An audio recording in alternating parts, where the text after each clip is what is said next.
హైదరాబాద్ స్థానిక సంస్థల ఎమ్మెల్సీ ఎన్నికల్లో ఎంఐఎం విజయం సాధించింది. హైదరాబాద్ స్థానిక సంస్థల ఎమ్మెల్సీ అభ్యర్థి మీర్జా రియాజ్ గెలుపొందారు. ఎంఐఎం అభ్యర్థి మీర్జా రియాజ్ కు 63 ఓట్లు వచ్చాయి. బీజేపీ అభ్యర్థి గౌతమ్ రావుకు 25 ఓట్లు వచ్చాయి. 38 ఓట్ల తేడాతో బీజేపీ అభ్యర్థి గౌతమ్ రావుపై మీర్జా రియాజ్ గెలిచారు. గంటలోనే కౌంటింగ్ ముగిసింది. జీహెచ్ఎంసీ హెడ్ ఆఫీసులో కౌంటింగ్ చేపట్టారు.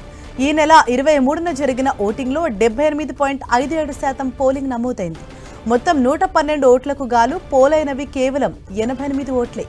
66 మంది కార్పొరేటర్లు, 22 మంది ఎక్స్-అఫీషియల్ సభ్యులు ఓటు హక్కును వినియోగించుకున్నారు. పోలింగ్లో బీజేపీ, కాంగ్రెస్, ఎంఐఎం కార్పొరేటర్లు, ఎక్స్-అఫీషియల్ సభ్యులు పాల్గొనగా ఓటింగ్కు దూరంగా బీఆర్ఎస్ కార్పొరేటర్లు, ఎక్స్-అఫీషియల్ సభ్యులు ఉండిపోయారు. దీంతో ఎంఐఎం గెలుపు ఖాయమని తెలిసిపోయింది. అనుకున్నట్లే ఇప్పుడు ఎంఐఎం అభ్యర్థి రియాజ్ విజయం సాధించారు.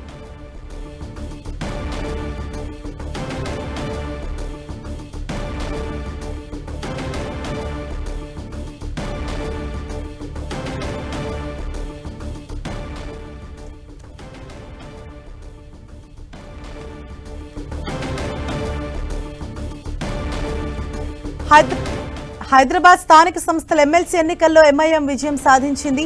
హైదరాబాద్ స్థానిక సంస్థల ఎమ్మెల్సీ అభ్యర్థి మీర్జా రియాజ్ గెలుపొందారు. ఎంఐఎం అభ్యర్థి మీర్జా రియాజ్ కు 63 ఓట్లు వచ్చాయి. ఇక బీజేపీ అభ్యర్థి గౌతమ్ రావుకు 25 ఓట్లు వచ్చాయి. మొత్తం 38 ఓట్ల తేడాతో బీజేపీ అభ్యర్థి గౌతమ్ రావుపై మీర్జా రియాజ్ గెలిచారు. మొత్తం గంటలోనే కౌంటింగ్ అంతా కూడా కంప్లీట్ అయింది. జీహెచ్ఎంసీ హెడ్ ఆఫీసులో ఈ కౌంటింగ్ చేపట్టారు. మరిన్ని డీటెయిల్స్ తెలుసుకుందాం. మా ప్రతినిధి రాముడు మనకు అందుబాటులో ఉన్నారు. రాముడు, ఇందులో మొత్తం ఎన్ని ఓట్లు పోలయ్యాయి? ఇక్కడ బీజేపీ అభ్యర్థికి అలాగే ఎంఐఎం అభ్యర్థికి ఎన్ని ఓట్లు వచ్చాయి?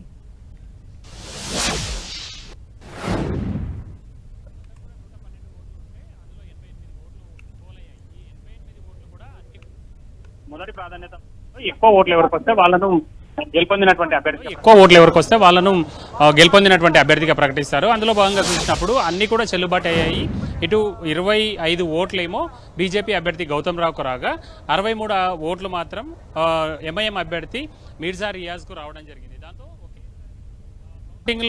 మొదటి కౌంటింగ్లోనే పూర్తిగా ఓట్లు ఎక్కువగా వచ్చాయి కాబట్టి 50%+1 వచ్చాయి కాబట్టి ఆయనను గెలుపొందినటువంటి అభ్యర్థిగా ప్రకటించారు. ముందు నుంచి ఇది అనుకుంటున్నదే, ఒకవేళ బీజేపీ లేకపోతే ఏకపక్షంగా ఎన్నిక జరిగేది. కానీ BJP okay right, thank you రాముడు.